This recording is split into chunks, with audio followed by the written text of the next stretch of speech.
2 years after Australians voted no to Labor's voice, 2 years after even Victorians voted no to the Albanese government's plan to divide us by race, a shameful moment.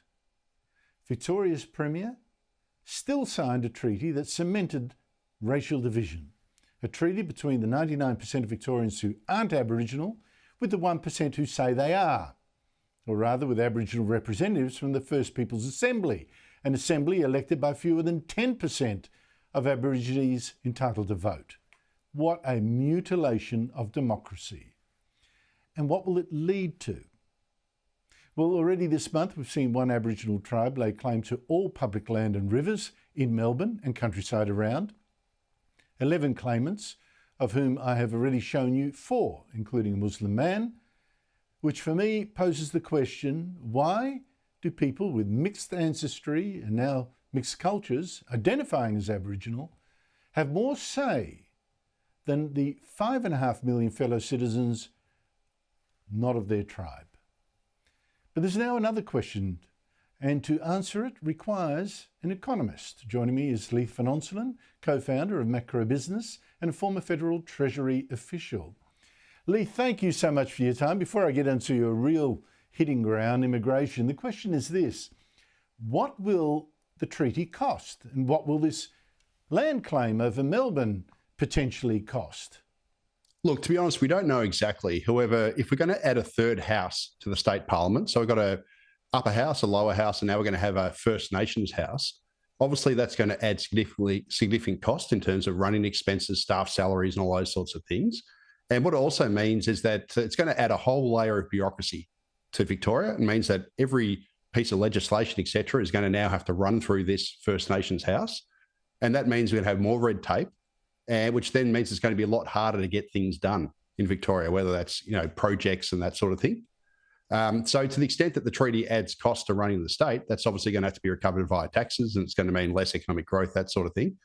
Andrew, Victoria's economy is already very weak. We're drowning in debt. We have the highest taxes in the nation of any state. So if we're going to add a whole new layer of bureaucracy, that, in my opinion, is a pretty retrograde move here. And it's just going to, weaken the state ultimately. Yes, I think the first businesses to worry will be anyone that's got a boat plying up and down the Yarra River for a start. Now, but to another issue, immigration, which you've written so much on and so well. The Institute of Public Affairs is in a new report, a study of the immigration figures to September, that we have in those 9 months had the highest ever number of permanent and long-term migrant arrivals for similar periods. Just extraordinary numbers, Leith, and I know you've been warning about this kind of thing. Comparing just the first 3 quarters of every year, and especially so, even more amazing when you think the Albanese government claimed it would be slashing these numbers. I don't see that happening. What's going on, and what effect has it had on, say, house prices and rents? Yeah, so the numbers that you're referring to, that's the monthly net permanent long-term arrivals data. Now, they're not the official net overseas migration data, which comes out 6 months later, but they are used as like a leading indicator for migration typically. And we basically got record numbers the first 7 months of this year, the highest in history, 6% higher than the same time last year. At the same time today, Andrew, we got the official labour force release from the Australian Bureau of Statistics, and that showed that Australia's working age population has been rising throughout 2025. So both sets of data suggest that net overseas migration is rising again. And Cotality, which is a housing data provider, they reported this month that Australia's rental vacancy rate is actually fallen to a record low, and that rents are now accelerating. So it appears that the imbalance between population demand and housing supply is worsening once again. And this is obviously terrible news if you're a renter or if you're someone who's looking to buy a home, because it just means it's going to get a whole lot more difficult. I just don't get it. I mean, the government keeps saying, oh, no, it's a supply issue, not a demand issue. Like, hello, But for one, they're programmed to build all these houses, 1.2 million in 4 years, or whatever it is. That's way behind schedule. How can it not then be a problem of demand as well, all these people that are pouring in? Yeah, absolutely. So the government's housing target is running 60,000 behind in its first year. So we're not even close to that being met.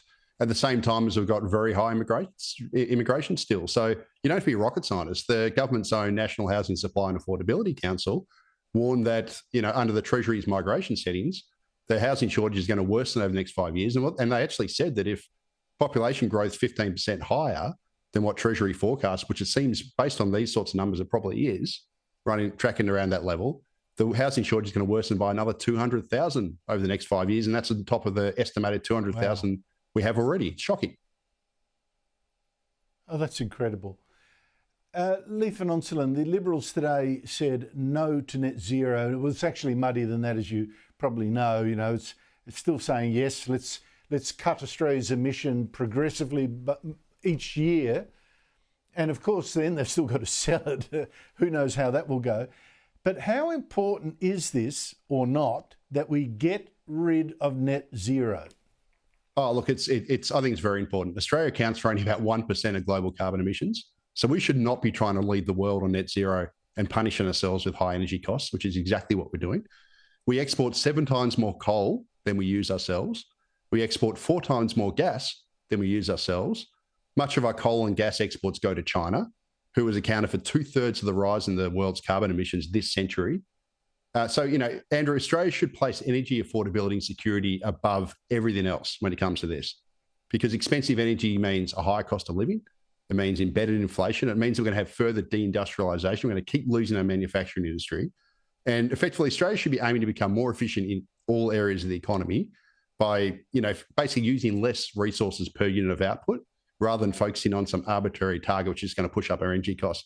But that being said, I'd like to see the coalition back Peter Dutton's excellent gas reservation policy that he took to the last federal election, because, Andrew, cheaper gas is critical for lower energy costs, and Peter Dutton's gas reservation plan would have delivered that.